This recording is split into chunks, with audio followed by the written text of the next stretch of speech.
আইপিএলের হয়ে নতুন দলে খেলতে যাচ্ছেন সাকিব আল হাসান। তিনি মুস্তাফিজুর রহমানের চেন্নাই সুপার কিংসের হয়ে খেলবেন আগামী আসরে। ইন্ডিয়ান প্রিমিয়ার লিগে আইপিএল 6 বার কলকাতা নাইট রাইডার্সের হয়ে খেলেছেন সাকিব আল হাসান। এছাড়া সানরাইজ হায়দ্রাবাদের হয়ে 2 আসরে মাঠ মাতিয়েছেন এই অভিজ্ঞ অলরাউন্ডার। এক সময় আইপিএলের নিয়মিত মুখ হলেও বয়স আর পারফরমেন্সে ভাটা পড়ার গত আসরের দল পাননি সাকিব। তবে আগামী আসরে আবারও এই টুর্নামেন্টে দেখা যেতে পারে এই নবাবকে। আগামী 24 ও 25 নভেম্বর সৌদি আরবের জেদ্দায় অনুষ্ঠিত হবে মেগা নিলাম।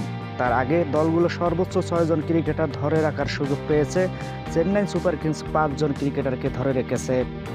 চেন্নাইয়ের ধরে রাখা ক্রিকেটারদের তালিকায় আছেন দলটির ইতিহাসের অন্যতম সেরা অধিনায়ক মহেন্দ্র সিং ধোনি, বর্তমান অধিনায়ক ঋতুরাজ গায়কোয়াড়, দেশি অলরাউন্ডার রবীন্দ্র জাদেজা ও শিবম দুবে। এই 4 জন ক্রিকেটারের পাশাপাশি একমাত্র বিদেশি ক্রিকেটার হিসেবে মাতিসা পাতিরানাকে ধরে রেখেছে এই ফ্র্যাঞ্চাইজিটি।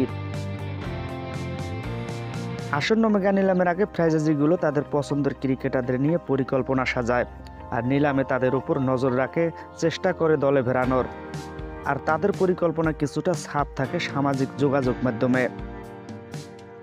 চেন্নাই তাদের সামাজিক যোগাযোগ মাধ্যমে আজ একটি পোস্ট করেছেন, যেখানে জাদেজার সঙ্গে একজন ক্রিকেটারের শ্যাডো ছবি দিয়েছে তারা। ক্যাপশনে লিখেছে জাদেজার যমজ অলরাউন্ডারকে।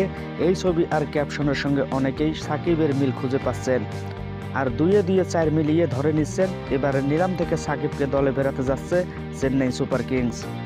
নিলামে সাকিবের ভিত্তি মূল্য রাখা হয়েছে 1 কোটি রুপি।